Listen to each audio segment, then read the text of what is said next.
Salut à tous, nouveau test produit aujourd'hui avec la veste Atom SL Hoodie de chez Arc'teryx. En quelques mots, c'est une des marques leaders de l'outdoor, une marque canadienne qui nous propose des produits toujours plus innovants et toujours plus performants. Alors Atom SL Hoodie, qu'est-ce que ça veut dire exactement? On est sur une veste à capuche zippée toute saison, donc qui peut être utilisée comme couche extérieure par temps froid et sec ou couche intermédiaire par temps froid et humide. Elle est conçue avec une combinaison de plusieurs matières, donc on a un intérieur isolant en Core-Loft.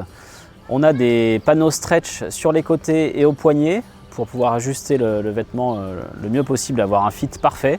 Elle a un poids de 285 grammes en taille M, ce qui est assez exceptionnel pour une veste à capuche. Ça veut dire qu'on est presque sur le poids d'une veste coupe-vent ou en tout cas imperméable en trail running, alors que là on est sur une veste montagne. Si évidemment elle est plutôt orientée trekking, alpinisme et ski de randonnée. Et puis on a l'extérieur de la veste qui est dans une matière qui s'appelle Thiono, qui est une matière brevetée par Arc'teryx, qui permet à la veste d'être déperlante justement et pas imperméable. C'est bien comme ça que l'annonce Arc'teryx, donc il faudra prendre ça en considération pour le test. Premier contact avec cette Atom SL Hoodie, comme toujours la qualité de fabrication est au rendez-vous avec Arc'teryx. La veste est vraiment très bien conçue, les poches bien disposées, la veste est agréable à porter, le fit est bon, bref pas grand chose à redire. Sa légèreté est vraiment appréciable, c'est un vrai plus. On a une capuche dans un matériau très fin qui peut être ajusté avec un élastique de serrage qui est le petit plus intéressant du produit. La veste elle est super compacte, on peut la mettre en boule, elle peut facilement être rangée dans un fond de sac et du coup être accessible à n'importe quel moment. Et puis une fois qu'elle est mouillée, le séchage est très rapide, c'est dû à la qualité des matériaux. Même si on est en montagne, qu'on transpire ou que la veste a été mouillée par une averse, elle va très facilement sécher en refuge ou évidemment à la maison. Nos conseils pour en profiter au mieux, on a vraiment apprécié la légèreté,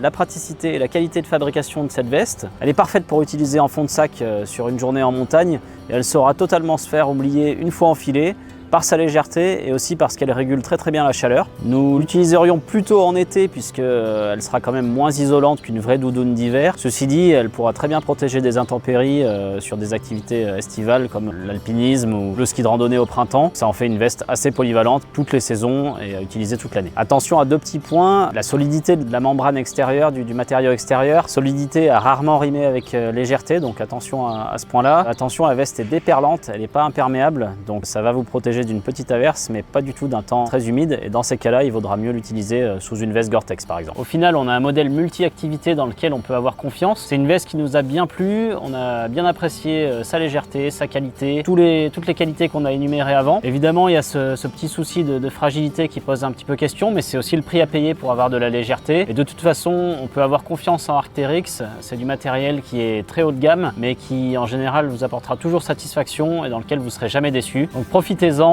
et bonnes expéditions alpines à tous.